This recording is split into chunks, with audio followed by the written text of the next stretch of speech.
periodistas, también así como activistas y defensores de derechos humanos. Mi nombre es María Luisa Estrada Hernández, soy del estado de Jalisco y soy periodista independiente. En algún momento trabajé para ciertos medios, pero a mí no me gusta que toquen mis canciones, pues yo conté la doctora y me volví independiente.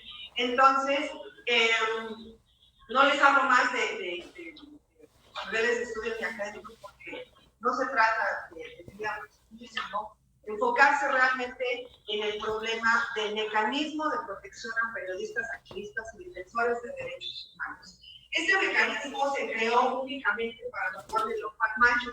¿Por qué digo esto? Todo lo que voy a exponer a continuación está sustentado con pruebas pacientes que incluso ya están en manos del gobierno federal, que incluso, pues, a falta de respuesta de Alejandro Encinas, que se mantuvo una reunión el 14 de marzo del año pasado, se entregó en manos del presidente de la República y a partir de esta investigación, el gobierno federal toma la determinación de tomar el mecanismo de protección en manos del secretario de Gobernación, Adán Augusto, porque anteriormente, pues, estaba con el subsecretario, que es Alejandro Encinas, y pues bueno, de ahí se detornan un montón de situaciones. ¿Qué pasa con el mecanismo de protección a periodistas? Es un mecanismo que ni siquiera fue creado por Enrique Peña Nieto, ni por diputados, ni por nada. Es un mecanismo que fue creado por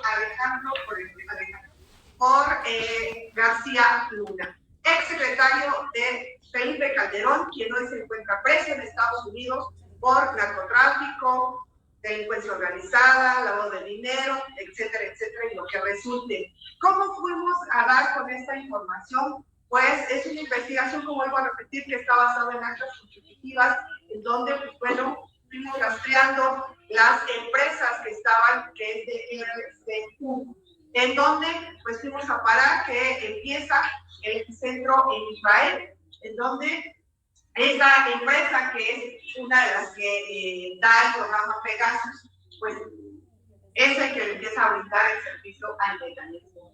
¿Qué es lo que hacía hoy el nombre que sigue todavía constante, que es RSU? Pues él se encargaba de la seguridad, se encargaba de los coches, se encargaba de los GPS, de los famosos botones de pánico que no sirven, etcétera, etcétera. ¿Cómo empezó la sospecha? ¿Por qué? Porque hay compañeros sobrevivientes que son desplazados y que están ocultos, que fueron entregados por los mismos escoltas del mecanismo al crimen organizado, a narcopolíticos, narcogobernadores, narcorregidores, etcétera, etcétera. Son datos duros, son datos crudos, que muy pocos se atreven a tocar por servicialismo, por politiquería, por el sobre amarillo, y pues bueno, ni modos, así es la situación.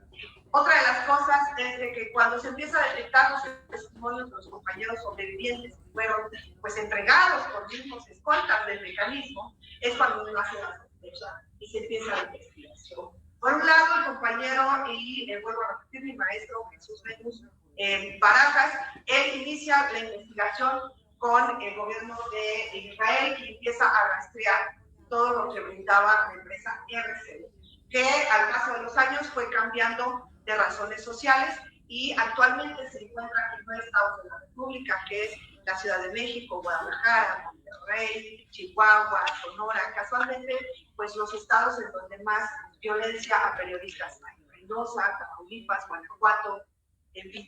Y por otro lado, yo empiezo también la otra parte de la investigación por el caso de la compañera periodista Patricia Aguilar Romano, quien fue presa en el diseño de Antonio Echeverría en Nayarit, y pues, donde el mismo mecanismo la estaba queriendo obligar a que firmara la declaración de delitos que ella no cometió.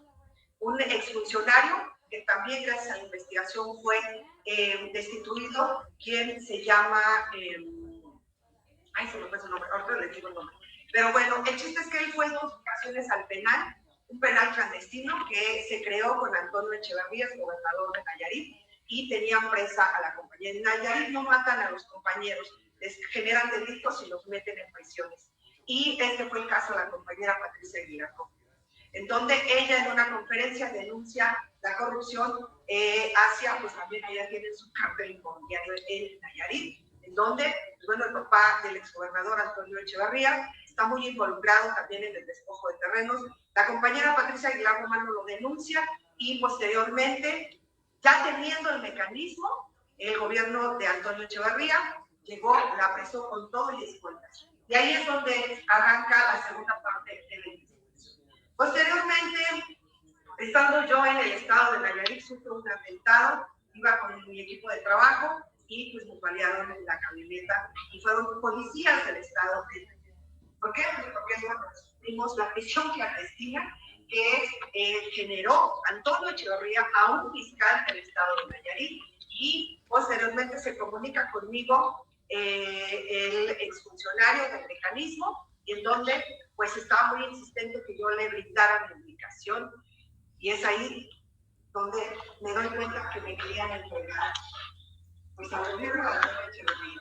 En fin, ¿qué es lo que pasa con el tema del mecanismo? Porque muchos dicen, ¿qué pasó después de que se entregaron las pruebas en manos del presidente de la República? Punto número 1, cuando los escoltas del mecanismo de protección a periodistas y defensores de derechos humanos, perdón que sea muy reiterativa, pero nada más se enfocan en la protección a los periodistas, pero también están los activistas y también están los defensores de derechos humanos.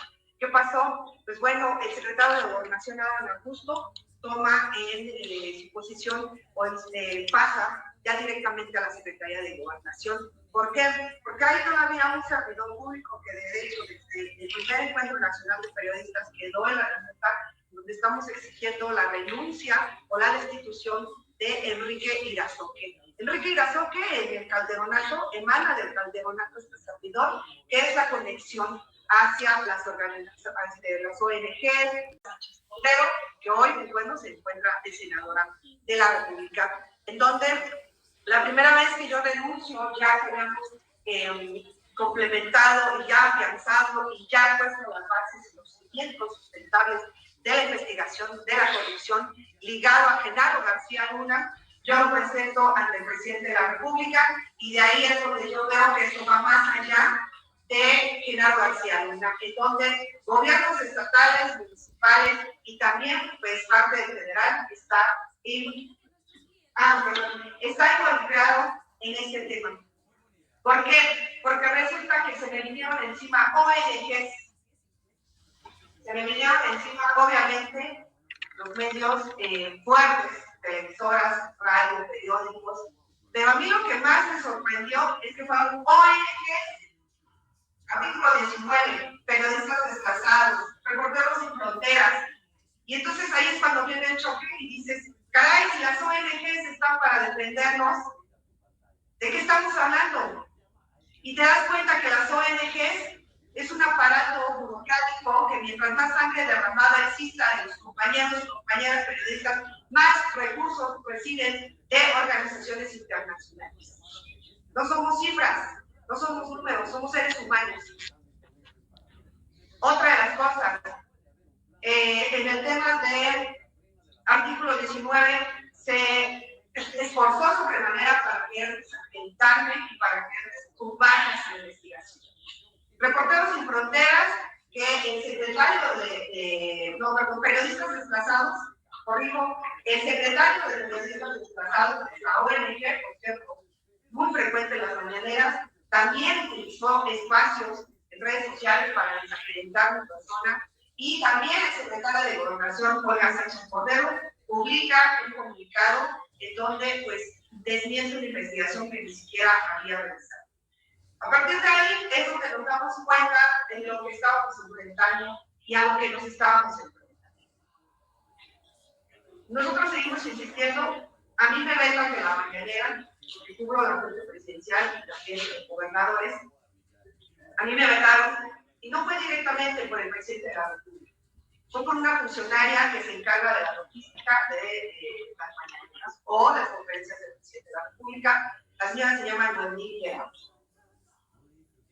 Vuelvo a regresar por la presión de compañeros y de la gente, vuelvo a denunciar, Alejandro Encinas niega la situación, se viene el encuentro en San Cristóbal de las Casas, pido la reunión con él, el 14 de marzo del año en curso se da esta reunión, se entregan las pruebas íntegras basadas en actas constitucionales ejecutivas, vuelvo a decir, del gobierno de Israel en varios países y, pues bueno, también en el país. Se entrega toda la documentación, se entrega toda la información, se entrega también los testimonios de los compañeros sobrevivientes que fueron entregados por los escoltas y nos vamos dando cuenta que jamás se entregó a la investigación. Y me vuelven a aventar las mañaneras. Sí es conocido, ¿no? ¿Cómo consigo regresar? Pues siguiendo al presidente en sus giras, les pongo la situación y es cuando vuelvo a regresar nuevamente. Y es cuando vuelvo a insistir con el tema. Además, no se hace un callo a la cara ante las conferencias del presidente que él lo convocó en 2 ocasiones y en las 2 ocasiones siempre se encargó el señor. ¿Qué ha pasado a partir de ahí? Cambiaron los escoltas. ¿Cómo fortaleció Genaro García Luna el mecanismo con los escoltas? Con ex policías, ex marinos, ex militares, de todos los rangos, que eran cesados de los cargos por nexos con narcotráfico, crimen organizado y corrupción. Así es como Genaro García Luna, junto con su hermana Esperanza García Luna, empieza a fortalecer la seguridad de RCU, hoy RCU, anteriormente con otras, ¿cómo se llama?, razones sociales. Nadie sabía de dónde provenían sus escoltas, unos decían que eran militares, otros decían que eran protección federal, otros decían que eran policías, y total, que nadie sabía que eran elementos que eran desechados por casos de corrupción o que se veían involucrados en casos fuertes de corrupción y los necesitaban mover. Así es como se empieza a fortalecer el mecanismo o la empresa que brindaba el mecanismo.